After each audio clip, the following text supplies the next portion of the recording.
ಗ್ಯಾಸಲ್ಲಿ ಸಿಗ್ತಾನೆ ಇಲ್ವಲ್ಲ. ಇಲ್ಲ ಮೈಸೂರು ಏಜೆನ್ಸಿಯಿಂದ ಬರ್ತಾಯಿತ್ತು. ಮೈಸೂರುಗಳಲ್ಲಿ ಏಜೆನ್ಸಿಗಳಿದೆ, ಇಂಡಿಯನ್ ಗ್ಯಾಸು, ಪ್ರೈವೇಟ್ ಗ್ಯಾಸ್ ಎಲ್ಲ ಕೇಳೋದಲ್ಲ. ಮೊಬೈಲೇ ತಗೋತಾ ಇಲ್ಲ ಅವರೆಲ್ಲ, ಸ್ವಿಚ್ ಆಫ್ ಹಾಕಿದಾವೆ. ಯಾರು ಮೊಬೈಲ್ ಮಾಡಿದ್ರು ಸ್ವಿಚ್ ಆಫು. ಗ್ಯಾಸ್ ಇಲ್ಲ, ಅವ್ರೇನು ಮಾಡ್ತಾರೆ ಪಾಪ.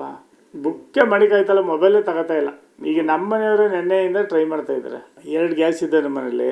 ಅವ್ರ ಮೊಬೈಲಲ್ಲಿ ನನ್ನ ಮೊಬೈಲು ಎರಡೂ ಸ್ವಿಚ್ ಆಫ್ ಅಂತ ಬರ್ತಾ ಇದೆ. ಇದೇ ಫಸ್ಟ್ ಟೈಮ್ ನಾವು ನೋಡಿದ ಮಟ್ಟಿಗೆ ಗ್ಯಾಸ್ ಪ್ರಾಬ್ಲಮ್ ಇದೇ ಫಸ್ಟ್ ಟೈಮ್ ಅಂತ ಅನ್ಕೊಂಡಿದ್ದೀನಿ. ಸಿಲಿಂಡರ್ ಸಿಗ್ತಾ ಇಲ್ಲ ಅಂತ ಹೋಟ್ಲುಗಳೇ ಮುಚ್ಚಿಬಿಟ್ಟಿದ್ದಾರೆ ಬೆಂಗಳೂರಲ್ಲಿ. ನಮ್ಮ ಕೆಲವೆಲ್ಲ ಸೌದೆ ಒಲೆಯಲ್ಲಿ ಮಾಡ್ತಾ ಇದ್ದಾರೆ. ಈಗ ಮನೆಗಳಲ್ಲೂ ಸೌದೆ ಒಲೆ ಮಾಡುವಂಥ ಪರಿಸ್ಥಿತಿ ಬಂದಿದೆ. ಕೇಂದ್ರದಿಂದನೋ ಮತ್ತು ನಮ್ಮ ಕರ್ನಾಟಕ ಸರ್ಕಾರದಿಂದನೋ ಜನಗಳಿಗೆ ಗ್ಯಾಸನ್ನು ಎಲ್ಲರಲ್ಲಿ ತಗೊಬಂದು ಸಬ್ಸಿಡಿ ರೂಪದಲ್ಲಿ ಕೊಡಬೇಕು.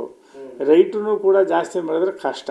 ಕೂಲಿ ಕಂಬಳ ಮಾಡೋರು, ಗಾರ್ಮೆಂಟ್ಸ್ಗೆ ಹೋಗೋರು, ದಿನನಿತ್ಯ ರೈತರ ತೋಟ ಮನೇಲಿ ಕೆಲಸ ಮಾಡೋರು ಇವತ್ತು ಗ್ಯಾಸ್ ಉಪಯೋಗಿಸ್ತಾ ಇದ್ದಾರೆ. ಅವರು ಕೂಡ ಇವತ್ತು ಭಾರಿ ಕಷ್ಟ ಇದೆ. ಅವ್ರಿಗೆ ಸಬ್ಸಿಡಿ ರೂಪದಲ್ಲಿ ಎಲ್ಲ ಕೊಟ್ಟು ಈ ಟೈಮಲ್ಲಿ ಕಾಪಾಡಬೇಕು. ಮೊದಲು ಕೊರೋನಾದಲ್ಲಿ ಪ್ರಧಾನಮಂತ್ರಿಗಳು ಡಬಲ್ ಅಕ್ಕಿ ಕೊಟ್ಟು ಕಾಪಾಡಿದ್ರಲ್ಲ, ಅದೇ ರೀತಿ ಗ್ಯಾಸನ್ನು ಕೂಡ ಜನಗಳಿಗೆ ತೊಂದರೆ ಇಲ್ಲದಂಗೆ ಕಾಪಾಡಬೇಕು. ಎಲ್ಲ ಸೌದೆ ಒಲೆಯಲ್ಲಿ ಅಡುಗೆ ಮಾಡ್ತಾ ಇದ್ದಾರೆ. ಆ ಥರ ಒಂದು ಪಾರ್ಟಿ ಯಾರು ಇತ್ತು, ನಮ್ಮ ಲಯನ್ಸ್ ಕ್ಲಬ್ದೇ ಒಂದು ಇದ್ದಿತ್ತು. ಎಲ್ಲ ಸೌದೆ ಒಲೆಯಲ್ಲಿ ಎಲ್ಲ ಫುಡ್ಡು ಮಾಡ್ಕೊಬಂದು ಕೊಡ್ತಾ ಇದ್ದಾರೆ. 200 ಜನಕ್ಕೆ ಮಾಡಿದ್ರು. ಸೌದೆ ಒಲೆ ಟೇಸ್ಟ್ಗೂ ಗ್ಯಾಸ್ಗೂ ಭಾರಿ ಡಿಫ್ರೆನ್ಸ್ ಇರ್ತದೆ. ತುಂಬ ಚೆನ್ನಾಗಿರುತ್ತೆ ಸೌದೆ ಒಲೆ. ಅಡುಗೆ ಮಾಡುವಾಗಲೇ ಅದು ಏನೇ ಇರೋ ಕೆಟ್ಟ ಸ್ಮೆಲ್ಲೆಲ್ಲ ಹೊರಟೋಗ್ಬಿಡ್ತದೆ. ತಮಿಳ್ನಾಡವ್ರು ಮಾಡ್ತಾಯಿದ್ದಾರೆ. ಏನು ಸೌದೆ ನೀವು ಆದಿ ಬೀದಿರಲ್ಲ, ಏನು ಕೇಳೋರೇ ಇಲ್ಲ. ಎಲ್ಲ ಗ್ಯಾಸಲ್ಲಿ ಅಡುಗೆ ಮಾಡ್ತಾ. ಇವಾಗ ನೀವು ಎಲ್ಲೋದ್ರೂ ಇಲ್ಲೇ ನಮ್ಮ ತೋಟದಲ್ಲೇ ಬೇಕಾದ್ರೆ ಒಂದು ಲೋಡ್ ಆಯ್ತದೆ. ಮರ ಬಿದ್ದು ಒಣಗೋಗಿರೋದು, ಗುದು ಮೊಟ್ಟೆ ತಗೊಳ್ಳಿ, ಕಾಯಿ ಮೊಟ್ಟೆ ತಗೊಳ್ಳಿ, ಎಲ್ಲ ಬಿದ್ದವೆ. ನಾವು ಅದನ್ನು ಈಗ 4-5 ದಿವಸ ಮಾಡ್ತೇವೆ. ನಾವು ಆಲ್ಟರ್ನೇಟ್ ನಾವು ಸ್ನಾನ ಮಾಡೋದೆಲ್ಲ ನಾವು ಸೌದೆ ಒಲೆಯಲ್ಲೇ ಮಾಡೋದು. ಕಡಾಯಿದಲ್ಲಿ ಈ ಅಡುಗೆ ಮಾಡೋದು ಆಲ್ಟರ್ನೇಟ್ ಮಾಡ್ಕೊಂಡಿದ್ದೀವಿ. ನಾವೆಲ್ಲ ಮನೆಗಳಲ್ಲಿ, ಹಳ್ಳಿಗಳಲ್ಲಿ ಕೋಳಿ ಸಾರು, ಮೀನು ಸಾರು, ನಾಟಿ ಕೋಳಿ ಸಾರು ಮಾಡುವಾಗ, ಮಾಂಸ ಮಾಡುವಾಗೆಲ್ಲ ಸೌದೆ ಒಲೆಯಲ್ಲೇ ಮಾಡೋದು.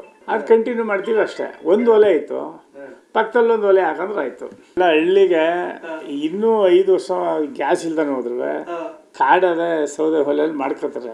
ಸಿಟಿನಲ್ಲಿ ಹೋಟ್ಲುಗಳಲ್ಲಿ ಪಾಪ ಸಿಟಿ ಅಪಾರ್ಟ್ಮೆಂಟ್ಗಳಲ್ಲಿ ಭಾರಿ ಕಷ್ಟ. ಮನೆ ಬೆಂಗಳೂರಿನಲ್ಲಿ ನೋಡಿದೆ, ಅಪ್ಟಿಯರ್ ಎಷ್ಟು ಅಪ್ಟಿಯರ್ ಇದೆಯೋ ಏನೋ ಗೊತ್ತಿಲ್ಲ, ಮೇಲಿಗೆ ಲಾಸ್ಟ್ ಫ್ಲೋರಲ್ಲಿ ಸೌದೆ ಒಲೆ ಹಾಕೊಂಡು ಅನ್ನ, ಸಾಂಬಾರು, ತಿಳಿಸಾರು 3 ಮಾಡಿಕೊಡ್ತೀವಿ ಅಂತ ಹೇಳ್ತಾಯಿದ್ರು. ಇಂಥ ಹೋಟ್ಲಲ್ಲೂ ಊಟ ಸಿಕ್ಕಲ್ಲ. ಈಗ ನೋಡಿ ಇಲ್ಲೆಲ್ಲ ಊಟ ಸಿಕ್ಕತ್ತೆ ಹೋಟ್ಲುಗಳಲ್ಲಿ, ಸೌದೆ ಒಲೆಯಲ್ಲಿ ಮಾಡಿ ವ್ಯಾಪಾರ ಮಾಡ್ತಾರೆ. ಬಟ್ ಬೆಂಗಳೂರಂಥ, ಮೈಸೂರಂಥ ಈ ಸಿಟಿಗಳಲ್ಲಿ ತುಂಬ ಕಷ್ಟ ಇದೆ. ಬಿಗ್ ಸಿಟಿಗಳಲ್ಲಿ ಈ ಸಣ್ಣ ಪುಟ್ಟ ಹೋಟ್ಲುಗಳು ಆಲ್ಟರ್ನೇಟ್ ಮಾಡ್ಕೊಬಿಟ್ಟಿರ್ತಾರೆ ಸಡನ್ಲಿ. ಇಲ್ಲೆಲ್ಲ ಸೌದೆ ಬೇಕು ಅಂದರೆ ಸ್ಪಾಟ್ಗೆ ಹಾಕ್ತಾರೆ. ಅಂಥ ಪರಿಸ್ಥಿತಿ ಆಗಿದೆ ಇವಾಗ.